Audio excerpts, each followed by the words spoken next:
Wednesday, August 16th at 9:59 p.m. I miss Carol. I'm calling for you tonight. On your street card. End of message. Cal's Angels is now closing in on its 15th year since we started. Cal Sutter passed away in August of 2006, so this year is actually 16 years this August that Cal passed away. And this road has been a lot of very difficult moments, but there's also been some very rewarding moments. And one of them for me personally is just the different families that we're able to meet. You know, it's a club that you never want to join, but once you are in it, you find that these people that you're around are just so incredibly amazing, and that's the only good thing that has come out of the cancer journey and of starting Cal's Angels. I may appear to be a healthy teenage girl, but this is my reality. The power is in your hands. So tell me, what will you do? I met Olivia back in 2019 and got to know her quite well over the next couple of years, but really started having some interesting conversations and very honest conversations with her leading up to our gala in 2020. And for those of you who saw her speak at that gala and really got the opportunity to understand the raw nature of what she was going through, I couldn't help but think, as we were putting in time and going through the process of discussing this law, this is exactly what she meant. And when she looked at the audience and implored all of us to do more and to make cancer research and cancer treatments a bigger deal, and to go after funding and to really push that agenda of we can do more. The week of October 18th of 21, while she was sitting in the hospital at Lurie's, when we had to deliver the news to her that she was dying, I told her how proud I was of her whole journey. From the beginning, she was scared, she was frightened, she didn't know what tomorrow was going to bring, how she was going to feel, having to show up to school as the bald kid. What I told her then was that I was so proud of how she carried herself with this grace, that she always had a smile on her face. I could very rarely find a person who said Olivia complained about her condition or complained about how she felt or the pain that she was in. And so I was proud of Olivia and I am proud of Olivia, forever proud of Olivia for how she carried herself and how she sent that message that I'm still here, I'm still a human being, I'm suffering, but I'm going to go about this in a graceful way. I thought she was just incredible. And so there isn't one moment. I mean, she was a moment. Everything she ever did brought everybody together. And people that normally wouldn't focus on childhood cancer, started asking questions and started to become educated and started to care. And that to me is amazing. It's not easy to do. Hard subjects people run away from. So she was able to get people to soften up with that grace that Mark mentioned and listen with purpose, knowing that they were going to do something. She could count on it. And what I'll say for Cal's Angels is Cal's is the supporting structure in many cases for lots of kids and families, particularly when I go back and think about when we first arrived at Lurie's and had the fortune of meeting Stacy that day while Olivia was sitting there in her hospital bed.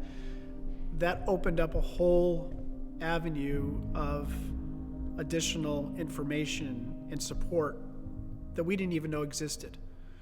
And we're thankful every day for that. Olivia had a dear friend named Stella, whose father had started a business that was specific to doing DNA sequencing. and it was only on adults. So it was something that we had truly never even heard of. And this gentleman called the Surgat family and said, truly she is an adult now, she's 18, and we would love to run the sequencing on her. And so for all of us, behind the scenes, trying to find some kind of treatment plan for her, this was super exciting to be able to maybe uncover something. Maybe there was something out there that we didn't know yet, from the knowledge that we were going to learn from this sequencing. And when the testing came back, it showed that she was chemo resistant. And for me personally, it just rocked my world. I just couldn't believe. At this point, she was 2 years into treatment. She had different kinds of surgeries, radiation, chemo. She was cut in different directions, things that she had missed out on that nobody at her age should have missed out on. And all for what? Because she was chemo resistant, so everything that she had already had was never going to work. It was just a Band-Aid. And the actual law, what it is that no child can be denied from their insurance to have the genome DNA sequencing. And for me, I think it's life-changing. And also knowing the prognosis that Olivia Surgat had, we can step in soon enough and make a change. I had to work with a whole group of individuals behind the scenes to prepare to have this bill heard. And once it was heard and came out of committee, it went from a bill that couldn't be considered to 12 hours later being approved. And that was the start of Cal's Law. If I look back at the time, years from now that I've spent on the CALS board and involved with the treatments that happen in the state of Illinois, I can't think of a better thing to have been involved with than a law like CALS Law. Every child deserves to have the DNA sequencing done without their insurance denying it.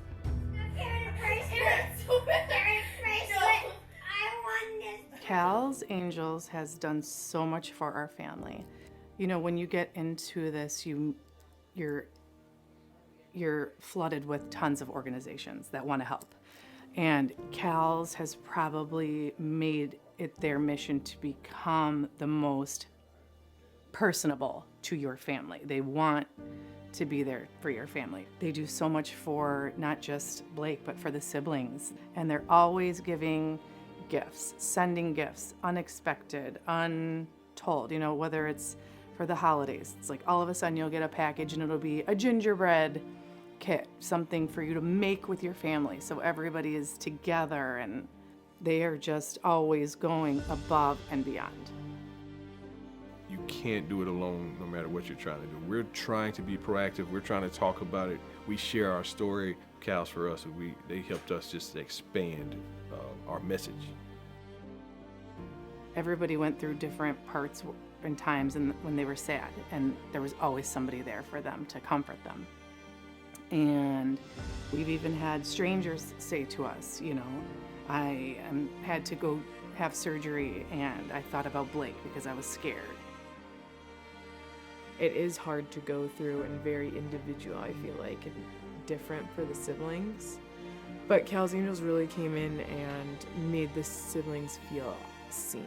I know especially for mine, and it was really special for them to get toys or a gift card too, because they're like, what? This hasn't ever happened. It's usually all sent to Blake and yeah, they're close knit. They know all my siblings and my eyes name by heart, and just always warm arms, hugs. It is like a family, and we just feel so connected and loved by CALS, and we just love them. A lot of people have asked me, have you had that why me moment or why him moment? I've had the why him moment and why not give it to me, but I've never had the why me moment as a parent of Blake, because once I found out about it, I knew we were going to fight to the end. So it's never been a why me.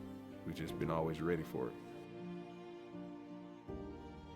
I think it's very important to be strong, positive, and no matter what happens, time stands for no one, and the life keeps going, and it's very important, realistically, to know that for everyone. Yeah. Time it. You know, Megan's diagnosis came out of nowhere. It was really overnight. We were going to the hospital, and that next morning we were in Monday morning, 7:30 a.m., flying down the Eisenhower in an ambulance to Lurie's. So, you know, to take that 24 hours was, we didn't know what was happening. We just trusted the doctors. We knew that Lurie's was a good hospital, and we trusted everybody that touched her, that they were going to do the right things, because I didn't know anything about what was going on in her spinal cord. You just have to trust people. I don't think I would say denial, but I was kind of in a cloud for like I knew what was going on. I was active in everything. We gotta battle this. This is the treatment. This is what's happening. It's real, but it also didn't feel real. Like I'd wake up like, how did this happen? How did we get here? Yesterday we were fine. Today we're not. You know, super healthy, super athletic, and obviously, not all cancers are based off of your lifestyle choices, but just totally unexpected. It was like a full 180 turn for us. I became cancer-free on October 1st of 2019. I was in remission for 16 months. That was then in February of 2021, my cancer came back. And so we were looking for different treatment options. All of them were clinical trials because the first round was the only approved protocol by FDA to use. So that was the one we had to use, and then we had to go to clinical trials. I did a clinical trial called CAR T treatment, so they do injections into the brain with cells to attack the tumor. It was there that I lost all my function, so I had to go on high steroids because I almost lost the function of breathing because of the swelling. And so now I'm doing IV chemo every other week until May. And now I'm in rehab to still learn how to walk again because I lost that function. For her to be going through such a huge thing at such a young age that she was, and just being completely positive about it, is mind-boggling to me. We all shared the lowest of lows and the highest of highs together. My family has always been the people that we could go to, cry on, and then come up with a different plan. When I met Cal's, it almost filled this little void, and when they found out that I was going to Philmont, which is a Boy Scout high adventure base, they went, "That is the coolest thing ever." And for that, I'm backpacking in the mountains of New Mexico for 2.5 weeks. And they went, "You're going." And they just paid for so much of it. And that just was a huge thing to me. And it just showed how much they just care about the siblings and how much they see their roles and make every single person feel included in their own way. And that's just something that Cal's does that no other thing does. Even though your goals have changed, there's still a different way to get to your goals. You just have to be able to have the strength to be able to go through it. My goal has always been to go to state. So even though it might not be running, now it's just wheelchair racing. So there's always a different way to get to your goals. You just need to be able to find it.